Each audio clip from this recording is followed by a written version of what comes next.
Jagannath hello friends आज ये video आम +3 first semester MDC human rights Utkal university ये यूनिट 1 आउ यूनिट 2 आम सिलेक्शन एक मार्किया नुहे 2 मार्किया आउ 5 मार्किया डिस्कसन करवा यूनिट 1 आउ 2 तो गोटे क्लास रे आम कवर करवा दुईटी क्लास रे आम कौन करवा ना यूनिट 1 रु यूनिट 4 शेष करवा ये वीडियो यूनिट 1 यूनिट 2 डिस्कसन करवा है।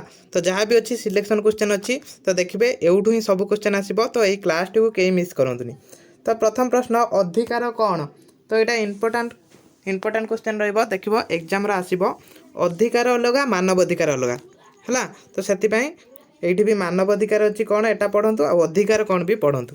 व्यक्तिर व्यक्तित्व विकास निमंते राष्ट्र द्वारा स्वीकृति प्राप्त सुविधा सुजोग गुड़ी को अधिकार कहुए है। तो ये जब केवल पढ़ुची अधिकार कौन आम कौन लिखा ना व्यक्तिर व्यक्तित्व विकास निमंते राष्ट्र द्वारा स्वीकृति प्राप्त सुविधा सुजोग गुड़ी को आम अधिकार कहवा।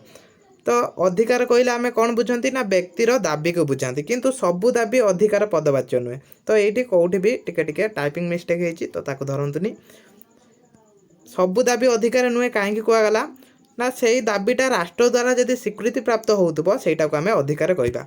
उदाहरण गोटे नवा जड़े कह कौन ना जड़े दाबी कर राष्ट्रपति हेमी आउ जड़े दाबी कर प्रधानमंत्री हेमी तो सहीटा हो पारनि कहीं से कहुई कि राष्ट्र द्वारा जब से दाबीटा स्वीकृति प्राप्त होने से अधिकार कह।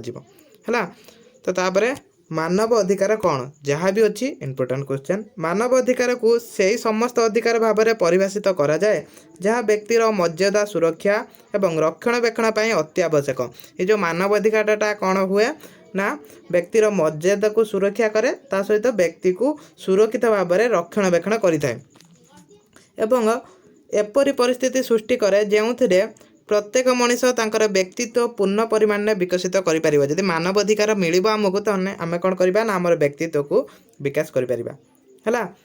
तो आम गोटे ये गोटे उदाहरण नवा आम गोटे बिजनेस करने चाहती तो ये जब आमको मानव अधिकार मिलनी माने आमको से अधिकार मिलनी कि आम जड़े बिजनेसमैन हूँ कि एभा किसी अधिकार न मिलला तो आम आमर से विकास हो पार कि आमर व्यक्तित्व विकास हो पारनि तो से आमको मानव अधिकार दरकार। तो यहाँ मु स्पीड डिस्कसन करुँची काली एग्जाम अच्छी उत्कल यूनिवर्सिटी तो क्लास टी को समस्ते फुल अटेम्प्ट करूँ निहाती भाव में एग्जाम भल करेंगे।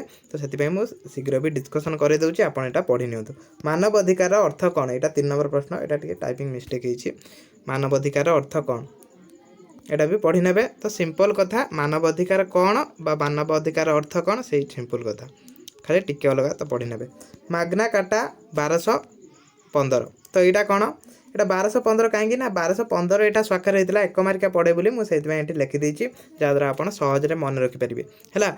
माग्ना कार्टा कौन इंग्लैंड राजा जॉन यहाँ जॉन हम है जून 15 जून 2015 इंग्रेज बरान मान को माग्ना कार्ड प्रदान करते 1215 माग्ना कार्टा जहाँ महान चार्टर भाव में जनाशुना समस्त मानव इतिहास सबुठार गुरुत्वपूर्ण संवैधानिक दलिल। तो ये माग्ना कार्टाटा कौन मन रखिथे गोटे संवैधानिक दलिल यह मुख्य विषय वस्तु कौन थिला ना राजा स्वेच्छाचारी कार्य विरुद्ध रे सुरक्षा। तो राजा मैंने से कौन करते ना स्वेच्छाचारी शासन करते तो कबल आम कौन करवा जनसाधारण को रक्षा करवा। तो यहाँ थिला तार मूल लक्ष्य।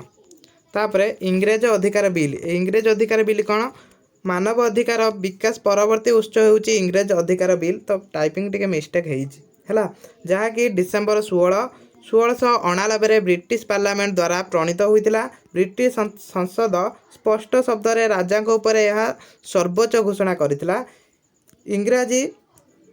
इंग्राजी अधिकार बिल घोषणा करथिला जे राजा को कौनसी उत्तराधिकार नहीं। तो ये टिके टाइपिंग मिस्टेक है जहाँद्वारा मत टिके पढ़ाई असुविधा होची आपन को भी टिके असुविधा होतबो तो टिके एडजस्ट करने है। तो टिके एडजस्ट करने तो टाइपिंग टिके मिस्टेक होची से सॉरी। तो यहाँ मुझे निजे टाइपिंग करी नहीं तो टिके मिस्टेक होची। तापर प्रश्न अमेरिका स्वाधीन घोषणा नाम तो यहाँ कौन देखो यहाँ 1776 होता मन रखिथे। ब्रिटिश उपनिवेशवाद अधीन विद्रोह करिथिबा प्रथम उपनिवेश गुड़िक अमेरिका 13टी ये 4टी हो हम 13टी राष्ट्र थिला। तो से यही राष्ट्र गुड़िक 4 जुलाई 1776 ସେମାନଙ୍କ ମାତୃଦେଶ ଇଂଲଣ୍ଡ ଠାରୁ ସେମାନଙ୍କୁ ସ୍ୱାଧୀନତା ଘୋଷଣା କରିଥିଲେ। ସେମାନେ ଇଂଲଣ୍ଡର ଅଧୀନରେ ଥିଲେ ସେ 13ଟି ଉପନିବେଶ।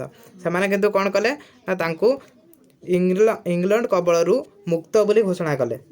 ଏହି ଘୋଷଣା ରାଜାଙ୍କୁ ସ୍ୱେଚ୍ଛାଚାରୀ ବିରୁଦ୍ଧରେ ଅଭିଯୋଗ ଆଣେ ଏବଂ ଆମେରିକା ଉପନିବେଶ ଗୁଡ଼ିକ ସ୍ୱାଧୀନତାକୁ ସୁନିଶ୍ଚିତ କରେ।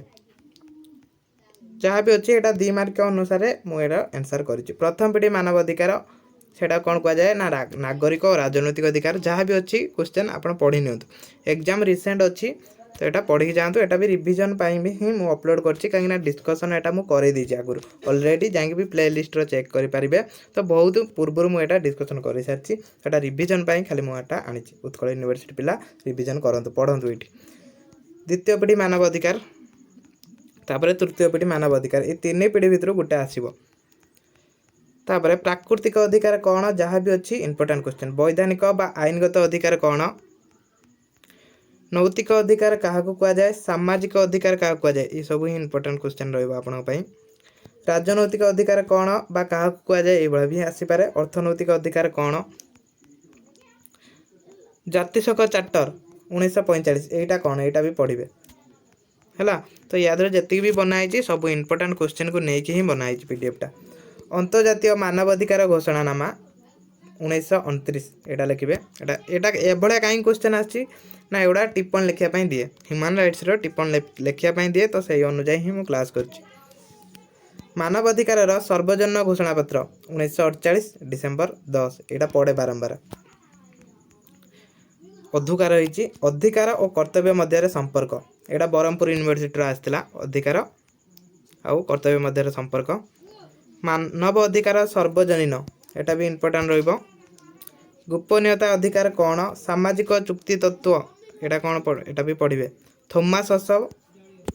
ତ ଏତିକି ଥିଲା 2 ମାର୍କିଆ ଇମ୍ପୋର୍ଟାଣ୍ଟ କ୍ୱେଶ୍ଚନ୍ ୟୁନିଟ୍ 1ରୁ। ତାପରେ 5 ମାର୍କିଆ କ୍ୱେଶ୍ଚନ୍ ବି ଦେବା। ତାପରେ ହେଉଛି ଏଇଟା ୟୁନିଟ୍ 1ର 5 ମାର୍କିଆ କ୍ୱେଶ୍ଚନ୍। ତ ୟାର ଆନ୍ସର୍ଟା ନାହିଁ। ୟୁନିଟ୍ 2ର କିନ୍ତୁ ଆନ୍ସର୍ ଅଛି, ତ ସେଟା ପାଇଯିବେ। यार केवल क्वेश्चन अच्छी सिलेक्शन क्वेश्चन सब अच्छी कौन कौन अच्छी मानवाधिकार उपर अंतर्जातीय चुक्तिनामा एटा चैट जीपीटी आंसर पाइपर ना स्क्रीनशॉट नहीं जातु एटा गूगल आंसर भी अपलोड करके आपण आंसर इन ओडिया लिखे गूगल भी पाइपर। नागरिक और राजनैतिक अधिकार जोटा एटा भी प्रथम पीढ़ी अधिकार कहुए। अर्थनैतिक सामाजिक राजनैतिक अधिकार जोटा द्वितीय पीढ़ी अधिकार कहुए। परिवेशगत और विकासमूलक अधिकार एटा तृतीय पीढ़ी अधिकार कहुए। तो यहाँ क्वेश्चन भी घुरेक आसीपे। प्राकृतिक अधिकार अमेरिका स्वाधीन घोषणानामा जहाँ भी क्वेश्चन अच्छी समस्ते पढ़े। ये प्रथम पीढ़ी द्वितीय पीढ़ी तृतीय पीढ़ी भी अच्छी आउ थे भी से टाइपिंग कर देइछि। नागरिक और राजनैतिक अधिकार आर्थिक सामाजिक राजनैतिक अधिकार एटा सांस्कृतिक हम एटा टिके भूल टाइपिंग है सांस्कृतिक हम यहाँ। तो जहाँ भी प्रश्न अच्छी समस्ते एतिक आंसर टिके खोजिकी पढ़ी नि पढ़ी नि यही क्वेश्चन भितर ही सब जाक क्वेश्चन आपन को मिल जाव एग्जाम। तो तापर जी यूनिट 2 को तापर यूनिट 2 रो इम्पोर्टेंट क्वेश्चन जहाँ भी अच्छी यहाँ प्रथम 2 मार्किया प्रश्न सर्वजन मानवाधिकार घोषणानामा ये क्वेश्चन सब पढ़ी जातु यार आंसर। नागरिक और राजनैतिक अधिकार बा प्रथम पीढ़ी अधिकार तो ये तार आंसर भी पाइबे। निर्यातना विरोध अधिकार कहीं जरूरी सेटा लिखे। दासत्व विरोधी अधिकार किपरि थिला जहाँ भी सिलेक्शन क्वेश्चन सब अच्छी पढ़ंतु। नागरिक और राजनैतिक अधिकार अंतर्जातीय चुक्तिपत्र गुरुत्व तो वीडियो को पॉज करके पढ़े। विचरण करने अधिकार किपरि प्रदान करा जायछि। संख्यालघु अधिकार तो टिप्पणी लिखापी देछि। नागरिक और राजनैतिक अधिकार अंतर्जातीय चुक्तिपत्र गुरुत्व। आर्थिक सामाजिक सांस्कृतिक अधिकार जोटा द्वितीय पीढ़ी अधिकार। आत्मनिर्धारण अधिकार कौन प्रथम अतिरिक्त मूललेख तापर द्वितीय अतिरिक्त मूललेख से भाया मानवाधिकार विश्व सम्मिलनी और तेहराना ये तेहरानाटा बारंबार आसूची तेहरानाटा पढ़े। तेहराना सम्मिलनी घोषणानामा भियेन्ना विश्व मानवाधिकार सम्मिलनी ये भियेन्ना सम्मिलनी भी पढ़ुची। तो देखिए यादू ही क्वेश्चन आसो सब जो मैंने यूनिट 1 ରୁ 4 जाए सब जगह क्लास अटेम्प्ट करते तो से ही क्वेश्चन पाइपर। मिलित जातिसंघर लक्ष्य कौन तो तार लक्ष्य लिखे। क्या नहीं मिलित जातिसंघ गठित। मिलित जातिसंघ साधारण सभा निरापत्ता परिषद और मानवाधिकार सुरक्षा। मिलित जातिसंघ अर्थनैतिक और सामाजिक परिषद कौन। अंतर्जातीय न्यायालय कौन मिलित जातिसंघ सचिवालय तो एगुड़ा सब टिप्पणी लिखापी ही अच्छी अंतर्जातीय श्रम संगठन मानवाधिकार सब पढ़े मिलित जातिसंघर सचिवालय फिलाडेल्फिया घोषणानामा यहाँ गोटे इंपोर्टेंट क्वेश्चन रेरी वेरी इंपोर्टेंट मिलित जातिसंघ मानवाधिकार कमिशन कौन भेदभाव निषेध और संख्यालघु सुरक्षा उपसमिति कौन तो ये जहाँ भी क्वेश्चन अच्छी एक आंसर खोजी ने तापरे यूनिट 2 रो 5 मार्किया क्वेश्चन को जीवा तापरे यूनिट 2 रो एटा 5 मार्किया प्रश्न तो 5 मार्किया प्रश्न कौन रहिबो प्रथम अतिरिक्त मूल लेख तो जहाँ भी अच्छी पढ़ी नेबे एटा 5 मार्किया प्रश्न द्वितीय अतिरिक्त मूल लेख मानवाधिकार विश्व सम्मेलन और तेहराना तो ये तेहरानाटा बहुत इंपोर्टेंट रहिबो तेहराना घोषणानामा वियेना विश्व मानवाधिकार सम्मेलन मिलित जातिसंघर लक्ष्य मिलित जातिसंघ नीति गुड़िक कौन मिलित जातिसंघ साधारण सभार क्षमता कौन निरापत्ता परिषद मानवाधिकार सुरक्षा देखो 2 मार्किया प्रश्न 5 मार्किया भी आसीपर तो ये से गुड़ा सब 2 मार्किया 5 मार्किया भी जाऊँगी अंतर्जातीय न्यायालय अंतर्जातीय श्रम संगठन बा ILO ये सब क्वेश्चन आसो तो ये क्वेश्चन पढ़ु देखिए सब क्वेश्चन आपको ये भी मिल